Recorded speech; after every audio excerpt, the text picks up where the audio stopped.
My aloof roommate is physically linked to my water cup. I twist the cap and he groans. I take a sip and he licks his lips. But when I poured bubble tea into it and took a few hard pulls on the straw, he lunged at me and snatched the cup away. Don't suck. My cheap plastic water bottle hit the dorm floor and shattered. Great. My roommate, Sebastian, slid a drawer open and pulled out a cup. Here, take this. It was a glass tumbler. High quality stuff. It had these transparent purple lavender flowers swirling around the glass. The lid had a small, tight silicone hole tailored for a straw. It looked brand new. Pristine. I was honestly a little shook. Thanks, man. He avoided my eyes, turning his back to me to focus on his gaming rig.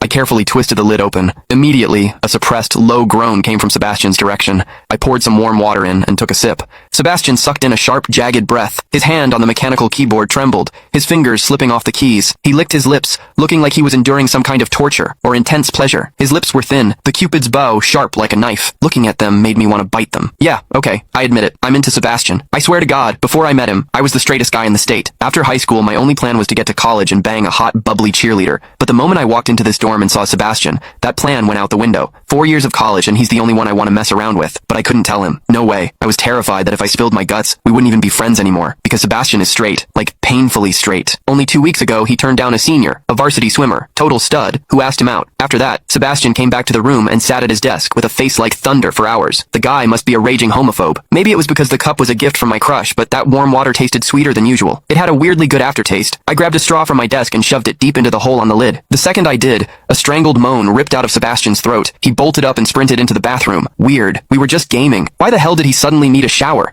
He didn't even grab a change of clothes or a towel. My hearing has always been too good for my own good. Through the thin bathroom door, I heard whimpery, muffled sounds. Soft, hot, suppressed. As a dude, I knew exactly what that sound was. He was jerking off. When I get horny, I usually wait until lights out and hide under the covers like a rat. But Sebastian, it's the middle of the damn day and he just goes for it? Talk about high testosterone. Sebastian is gorgeous. He's got that cold, don't touch me vibe, but his eyes are sharp, almost like a fox. He looks like a priest who's secretly a sinner, tempting as hell. I've heard people say his smile is killer, but I've never actually seen it. Sitting there, I couldn't help but picture what was happening behind that door. That aloof, icy face flushed with heat, his lean, muscular body, the veins popping on the back of his hand as he gripped himself. Does he keep that cold expression even when he's beating his meat? My thoughts were getting way too dirty. My face felt hot. After a long time, I heard a final, guttural grunt from the bathroom. The door clicked open, and Sebastian walked out. His face was bright red, a sheen of sweat glistening on his forehead. There was a visible tooth mark on his lower lip where he'd bitten down too hard. He walked straight to his wardrobe, grabbed fresh clothes, and went right back into the bathroom. Then the shower turned on. Okay, now he was actually cleaning up. The mental image of him panting in there made my throat dry. I grabbed the glass tumbler again and chugged a few large gulps. The water in the bathroom stopped, then started again. It took him forever to come out. When he finally did, he looked at me with this weird, resentful glare. Strange. Was I imagining things? Sebastian sat back down to game, and I poured myself another refill. Click the link in my bio to get the full story for free.